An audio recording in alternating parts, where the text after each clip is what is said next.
आज का जो विषय है आज मैं आपसे शेयर करूंगा, परमेश्वर के दाख की बारी में काम करना, serving in the Lord's vineyard. परमेश्वर के दाख की बारी में काम करना।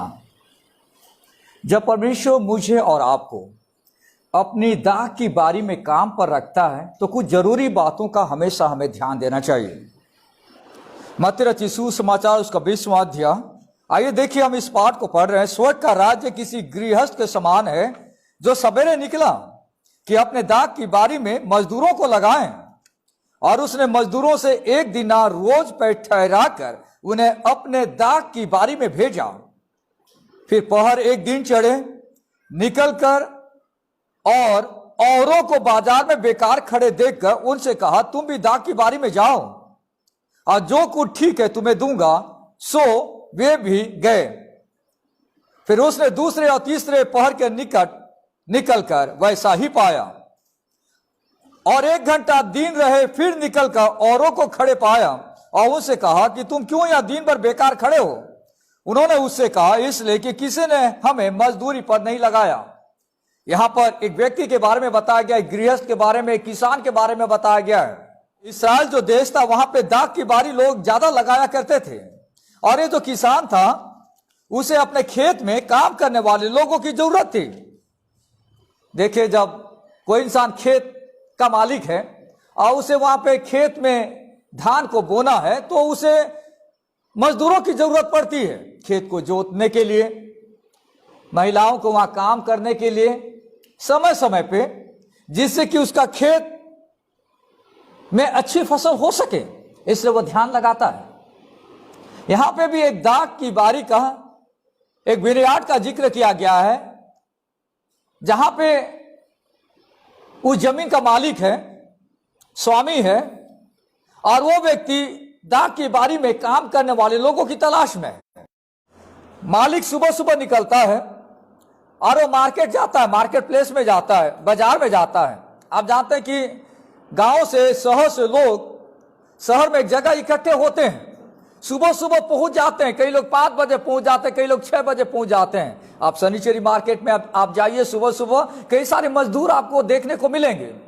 वे अपने घर से दूर से आए रहते हैं, कई बार पुरुष अपनी पत्नी के साथ, और अगर उनके बाल बच्चे घर में कोई देखने वाला नहीं है तो उन बच्चों को भी साथ लेके माँ बाप मजदूरी की तलाश में शहर में आते हैं और बाजार में, मार्केट में एक जगह पे जमा हुए रहते हैं कि कोई मालिक उनके पास आए और उन्हें अपने घर में काम के लिए बुलाएं, या उनके खेत में काम के लिए बुलाएं, या उनके घर की पेंटिंग के लिए बुलाएं, या उनके घर का कंस्ट्रक्शन हो रहा है उसके लिए लोगों को बुलाएं। और देखिए पद 2 में लिखता है, और उसने मजदूरों से 1 दिनार रोज पे ठहरा कर उन्हें अपने दाख की बारी में भेजा। आप देखते हैं कि थोड़े समय के बाद फिर वो जाता है, ये सुबह सुबह की बात है, 6 बजे जाता है, और उसके बाद थोड़ी देर के बाद 3 पद में लिखता है कि करीबन वहां पे लिखता है, फिर पहर एक दिन चढ़े, एक दिन यानी करीबन 9 बजे के आसपास फिर मार्केट जाता है। कुछ और लोग वहां पे दिखते हैं, बेकार खड़े थे, उन्हें जाता कि जाओ तुम भी मेरे दाख की बारी में काम करो। फिर उसके बाद दूसरा तीसरा पहर भी जाता है, यानी 12 बजे जाता है, दोपहर को 3 बजे फिर से जाता है। कुछ लोग वहां खड़े थे, उनको बोलता है तुम जाओ काम करो। और उसके बाद दिन खत्म होने से पहले भी कुछ लोग वहां पे खड़े थे।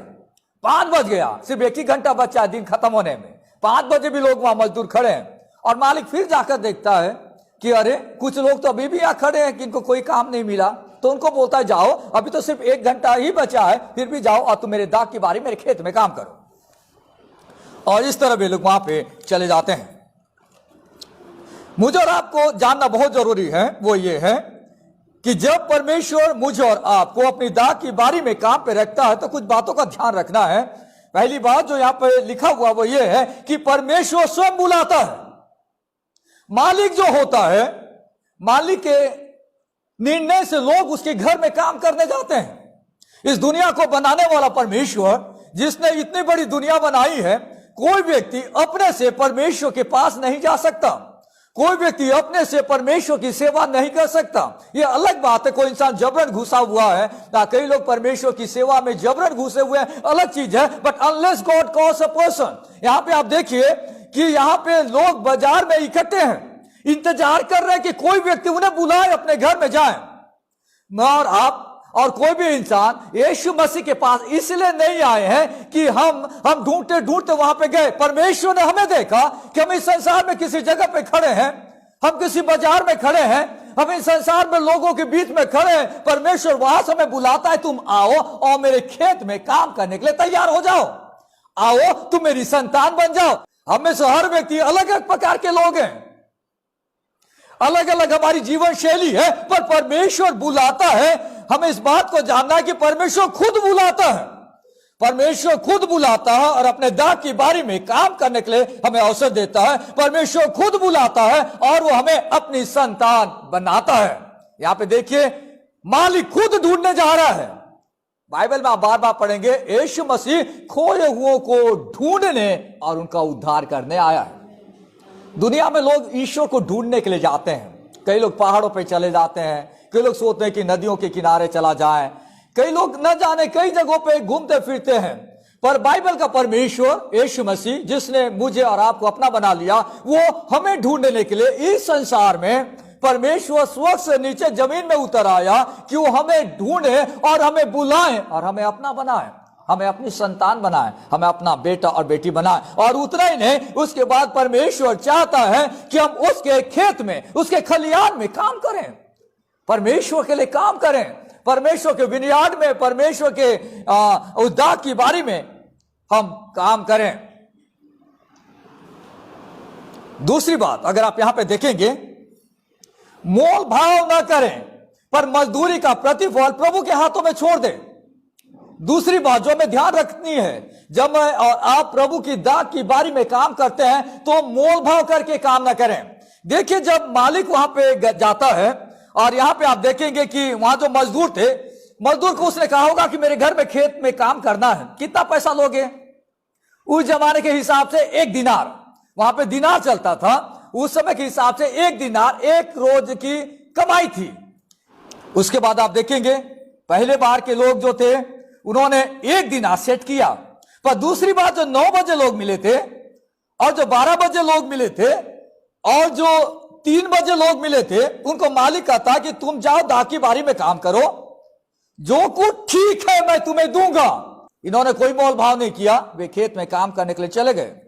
शाम के समय में 1 घंटा बचा था, फिर भी उसने लोगों से कहा, उनसे कहा कि तुम क्यों या दिन भर खड़े हो? उन्होंने उससे कहा कि किसी ने हमें मजदूरी पे नहीं लगाया। उसने उनसे भी कहा कि तुम भी दाग की बारी में जाओ।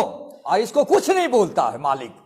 5 बजे वालों को मालिक कहता है कि तुम जाओ खेत में काम करो। ये लोग भी सोचे अभी 1 घंटा के लिए बचा है, चलो कुछ ना कुछ तो मिल जाए, आज हमारे घर में कुछ ना कुछ पैसा आ जाए जिससे घर के लिए चावल साग सब्जी हम लोग खरीद सके। जो भी मालिक दे दे, 1 घंटा के लिए चलो हम काम में चले जाते हैं। जब मैं और आप परमेश्वर के लिए काम करते हैं, जब मैं और आप परमेश्वर के लिए जीते हैं, कभी परमेश्वर के साथ मोल भाव करके काम नहीं करना चाहिए। कई सारे लोग परमेश्वर का काम करते हैं मोल भाव करके। परमेश्वर, अगर मैं तेरी सेवा में जाऊंगा तो तुम मुझे ये चीज मुझे देगा, तब मैं तेरे लिए काम करूंगा। जब परमेश्वर तू मुझे अपने काम के लिए ठहराता है तो तू मुझे एक बहुत बड़ा चर्च देना जहां पे मैं काम करूं, क्योंकि मैं इतना पढ़ा लिखा इंसान हूं। या जब मैं किसी मीटिंग कन्वेंशन में जाता तो इतने लोग वहां जमा होना चाहिए। परमेश्वर के साथ एक प्रकार से मोल भाव। और दुनिया में मोल भाव की सेवकाई ज्यादा चल रही है। कई सारे लोग अपनी प्रार्थनाओं में परमेश्वर से मोल भाव करते हैं। परमेश्वर से कहते, प्रभु अगर तूने इतना मुझे दिया तब तो मैं तेरे लिए काम करूंगा, या तू मेरी ये चीज मुझे देगा तब मैं तेरे लिए काम करूंगा, या तू मुझे ये सैलरी पैकेज देगा। आजकल कई जगहों में सैलरी पैकेज सिस्टम भी चल रहे हैं। सैलरी इतना देगा तो एक मोल भाव करके लोग काम करने के लिए आगे बढ़ते हैं।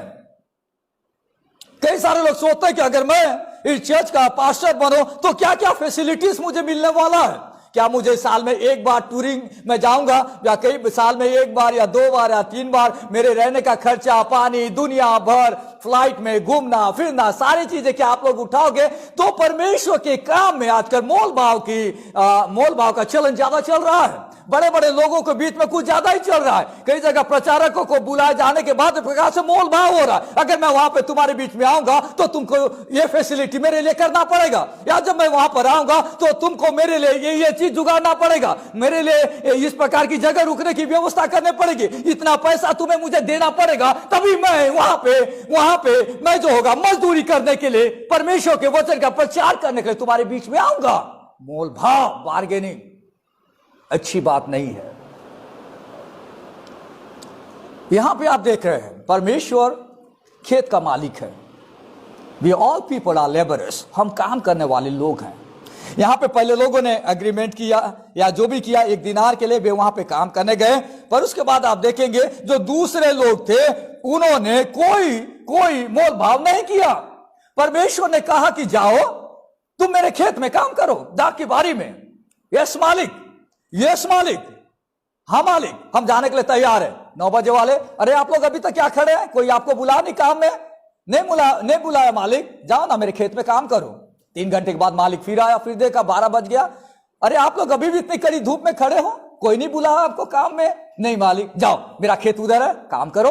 3 बजे आके देखा फिर भी लोग वहां पे पड़े हैं, नहीं जाओ खेत में काम करो। 1 घंटा बचा फिर भी लोग खड़े हैं, मालिक कहता जाओ खेत में काम करो, और वे लोग खेत में काम करने के लिए वहां पे चले जाते हैं।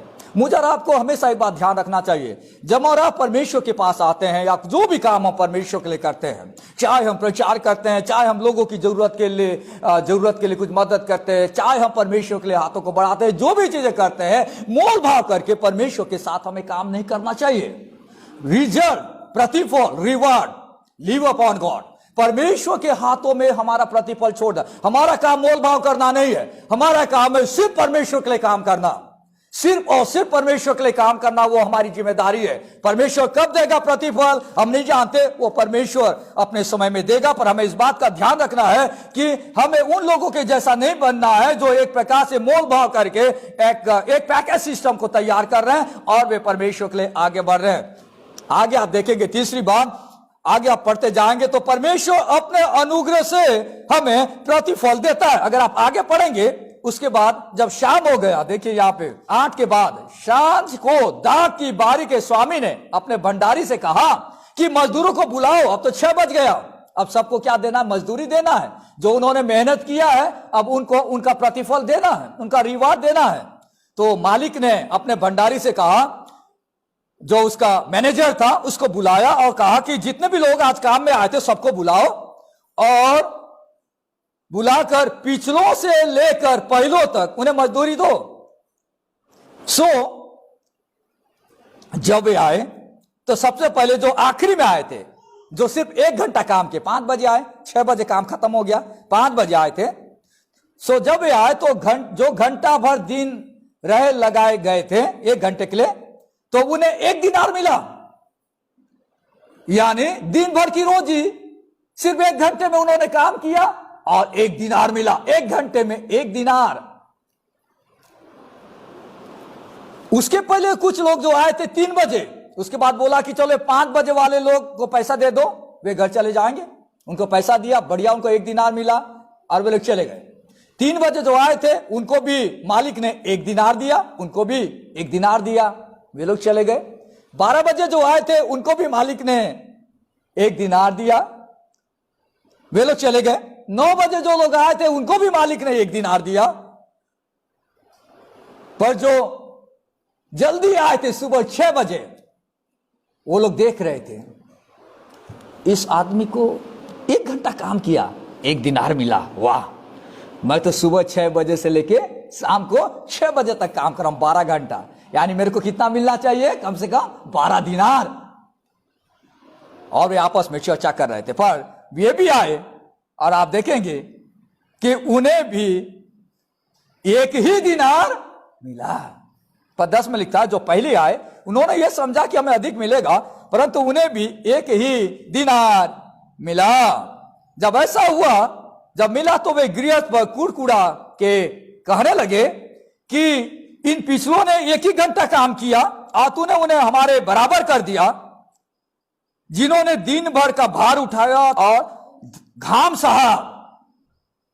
वे लोग कहने लगे मालिक के पास जाके, मालिक ये लोग तो सिर्फ 1 घंटा काम किए थे और आपने उन्हें 1 दिनार दिया। हम तो सुबह से लेकर 6 बजे से लेकर शाम के 6 बजे तक हम काम कर रहे हैं। देखिए, जब और आप प्रभु की बारी में काम करते हैं, परमेश्वर के लिए काम करते हैं, परमेश्वर अपने अनुग्रह से हमें प्रतिफल देता है। जब और आप प्रभु यीशु को ग्रहण करते हैं, कई सालों तक हम देवी देवताओं को और अन्य चीजों के पीछे भागते थे। मान के चले कोई व्यक्ति 20 साल में प्रभु को ग्रहण किया और 20 साल तक उनके जीवन में बहुत परेशानी थी, बहुत तकलीफ थी, पैसे की हमेशा महामारी रहती थी। और 2 साल के अंदर में जब उन्होंने प्रभु यीशु को ग्रहण किया, उसकी जिंदगी का तख्ता पलट गया।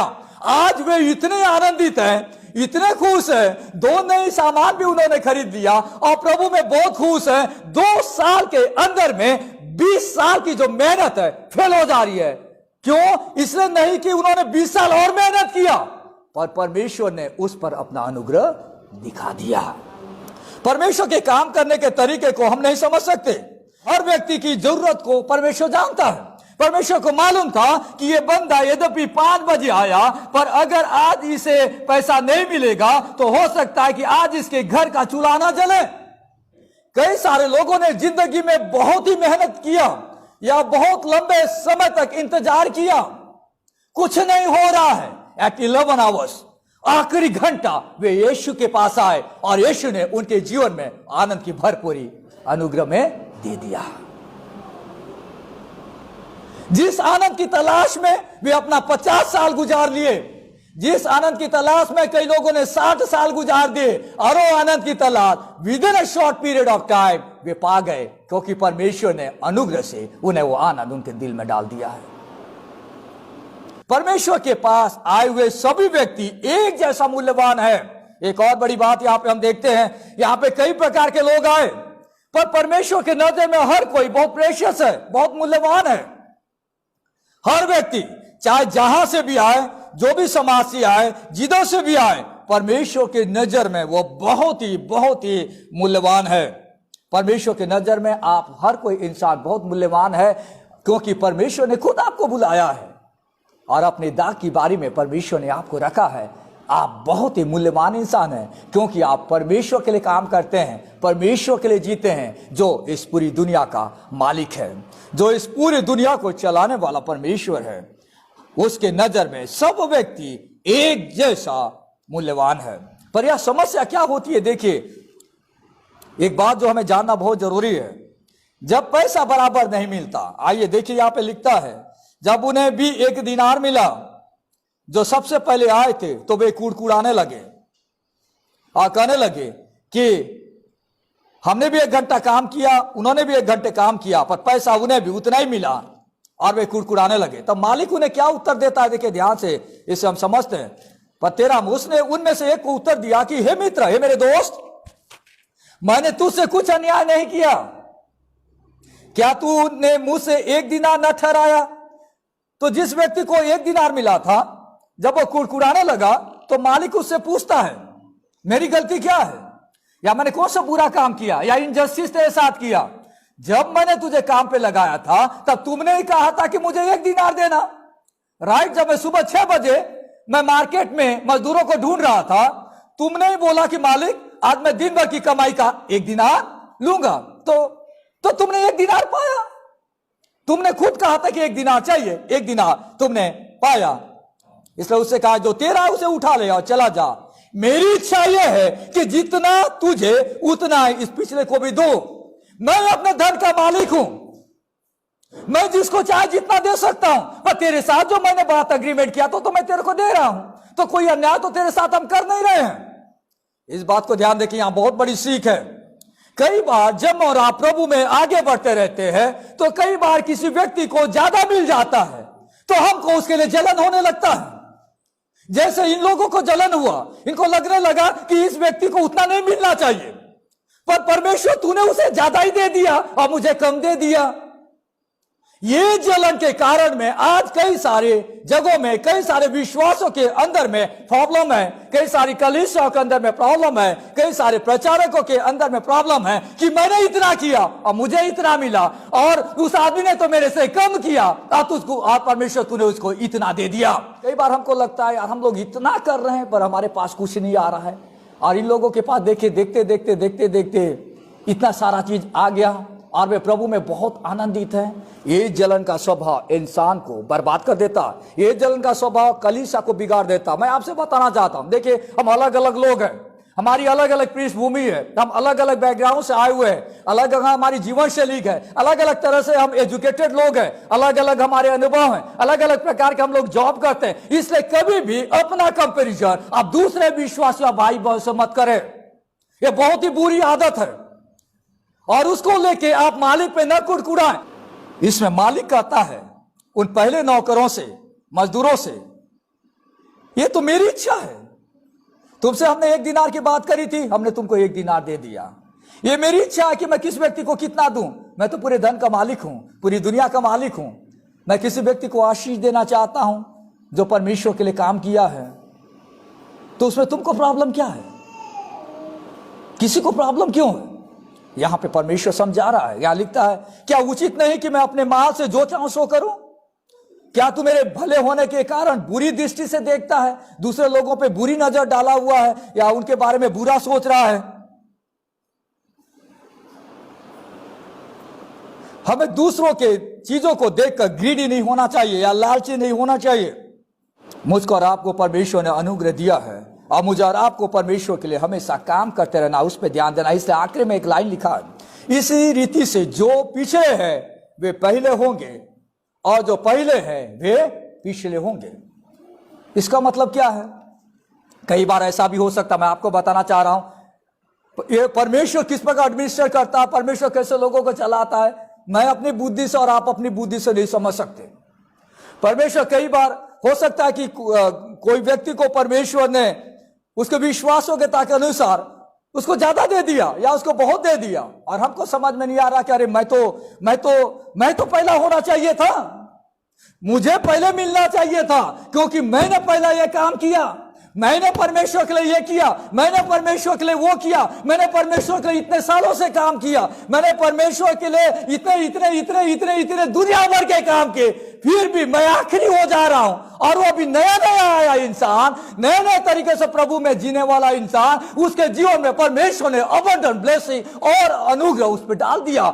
मेरे अंदर में जलन आने लगा, ऐसा क्यों हो रहा है करके।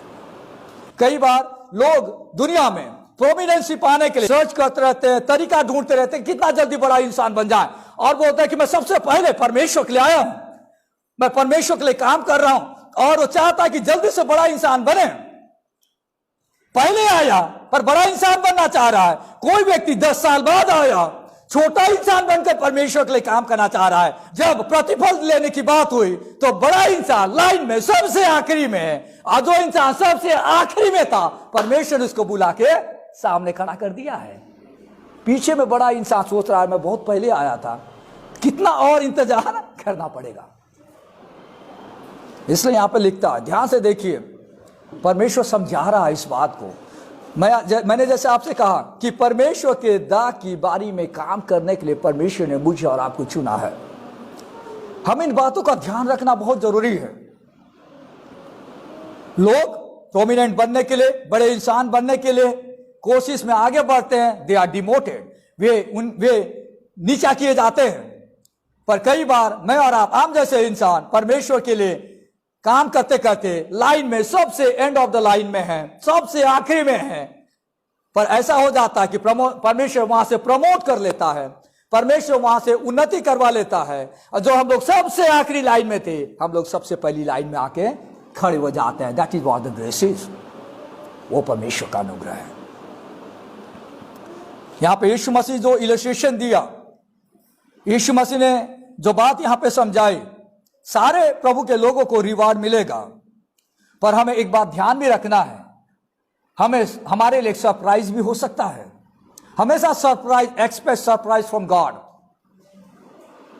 जब हम ग्रेस की बात करते हैं, सरप्राइज मतलब आप समझते हैं, अरे मैंने सोचा भी नहीं था। उसको बोलते सरप्राइज।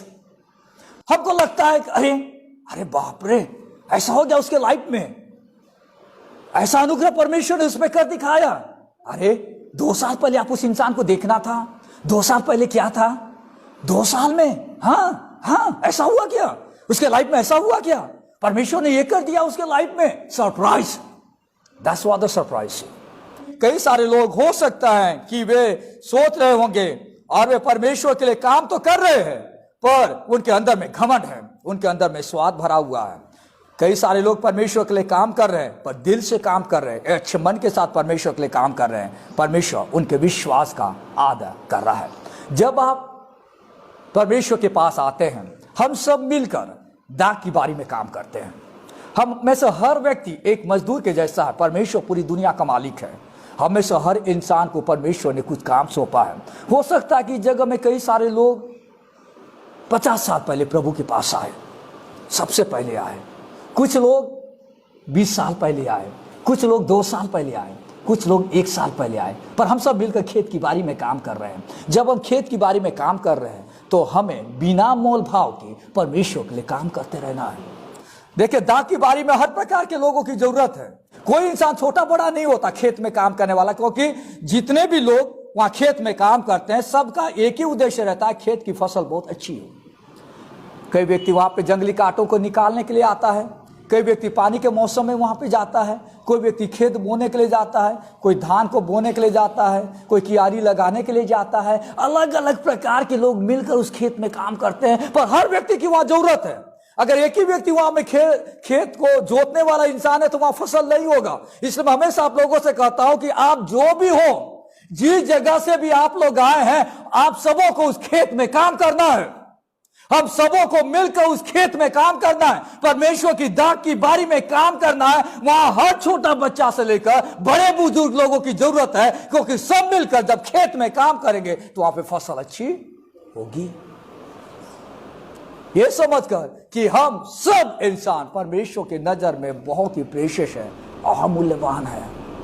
कभी मोल भाव करके आप प्रभु के पास मत आइए कि प्रभु तू इस बीमारी से मुझे ठीक करेगा तब मैं तेरे साथ चलूंगा, या तू मुझे ये चीज देगा 1 साल के अंदर में मैं तेरे साथ चलूंगा, या तू ये करेगा तो मैं करूंगा। आपको जब परमेश्वर बुलाता दाग की बारी में, हाँ प्रभु मैं तेरी दाग की बारी में करने के लिए तैयार हो, और आप परमेश्वर के अनुग्रह का इंतजार करें, परमेश्वर वहां काम करेगा। प्रभु आपकी जरूरतों को जानने वाला परमेश्वर है। अगर कलीसिया का कोई भाई या बहन काम करते करते उसके घर की आमदनी बढ़ जाए, या वो हमसे थोड़ा ज्यादा आगे स्तर पे बढ़ जाए, तो आप जलन न करें, बजाय या परमेश्वर को धन्यवाद दे। परमेश्वर से कहे प्रभु हमारे परिवार का एक व्यक्ति को प्रभु तूने बहुत आशीष दिया, उस आशीष के कारण में आज हमारी कलीसिया में वो आशीष क्या हो रहा है, दिख रहा है। प्रभु का धन्यवाद हो। देखिए, कलीसिया एक देह के जैसा, अगर हमको कोई चीज मिल रहा है, या इस हाथ दाहिने हाथ से मिल रहा है, दाहिने हाथ से हम कोई व्यक्ति हमें गिफ्ट दे रहा, हमने दाहिने हाथ से पकड़ा, जब वो दाहिने हाथ से गिफ्ट को पकड़ता है तब पूरा शरीर आनंदित होता है। आपको मालूम है, यानी कलीसिया का कोई एक इंसान is receiving blessing from God, then the whole church has to rejoice. आइए हम अपने आंखों को बंद करें। प्यारे परमेश्वर, हम धन्यवाद देते हैं आपके अनुग्रह के लिए, आपकी हर छोटी बड़ी आशीषों के लिए जो व्यक्तिगत तौर से और कलीसिया में आप देते रहते हैं। यीशु के नाम से प्रार्थना मांगते हैं, आमीन।